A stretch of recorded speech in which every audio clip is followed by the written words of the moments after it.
The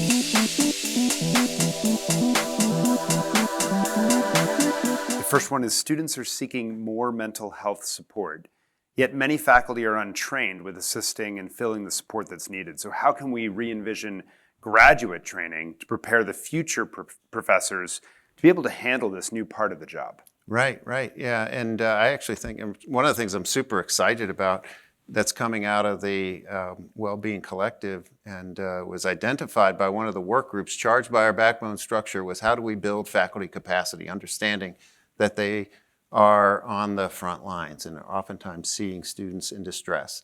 And we're going to work with our Center for Transformative Learning to try and come up with a sort of systemic model for building faculty capacity on how to have the tools not just to identify students in distress, but to actually, intervene and then connect into the system, And I think that's the other key part is to build a system that is a continuum, and it's not just a one-size-fits-all. It's not just a mental health issue, it's a counseling deficiency. We have other opportunities to address, some of the specific issues that may be in place. So, for instance, we have a wellness coaching program that's really gaining popularity around motivational interviewing that can explore issues around behavioral issues or addictions and things like that.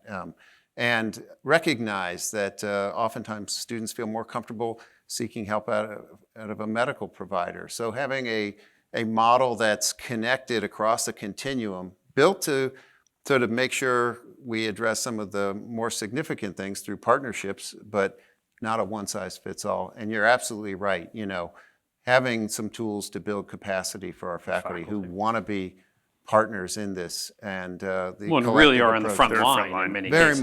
Very much. Yeah, so the next question is also about mental health supports, and it refers to, and I have to make sure I get my zeros right here, but staff make up 50,000 people on the Ann Arbor campus and yet don't receive many of the mental health supports given to faculty and students, particularly the added breaks for mental health. How would you address this inequity?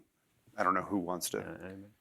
Something we've actually talked a lot about is that universities think a lot about student experience, think a lot about faculty experience. They don't always think about the staff experience. Yeah.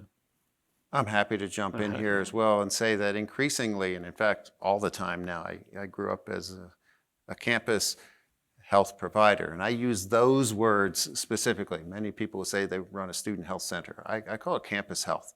And that encompasses the entire ecosystem, as I say, and it's, I think, becoming increasingly apparent that a university, even like ours that provides a very generous benefit package, and says, you're a free agent, we're going to give you this generous benefit package. Now go figure out where you're going to get your needed care.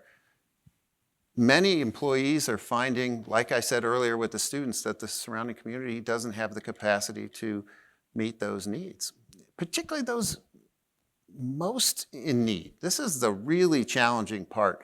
And our university has had employee assistance programs, which grew out of, specific, often concerns with performance and things like that. But over the last 10 years, are increasingly being turned to as a mental health provider. We've got to come up with another approach on the downstream. It's complicated. But I do believe, it's why I'm so bullish about working upstream on the drivers of distress. And if we can really work together and think about the ecosystem and try and turn down the temperature through systems and policies, just like we should be doing for environmental, justice, then I think we won't have to be so dependent upon the downstream resources. It's training and retraining of supervisors as well to kind of watch out and be cognizant of the fact that staff are facing some of the similar issues that we're seeing in other parts of the community. So our HR policies and our supervisors training can use a boost in this area, I think, and that's something that we have to continue to think about in order to be successful in the future. Yeah, I also think it's a culture shift as well. I think encouraging people to just show up as they are and feel comfortable in the spaces that they're in. I mean, we go into work and we have to do this job and go home. But I think, we spend a lot of time here, and I think encouraging people to just be themselves and show up as they are and how they need to be and communicate that. I don't know how that works. I'm still trying to figure that out, but I think that's a key element as well. But even for faculty, right? The faculty don't have to be perfect in front of the classroom, yes. right?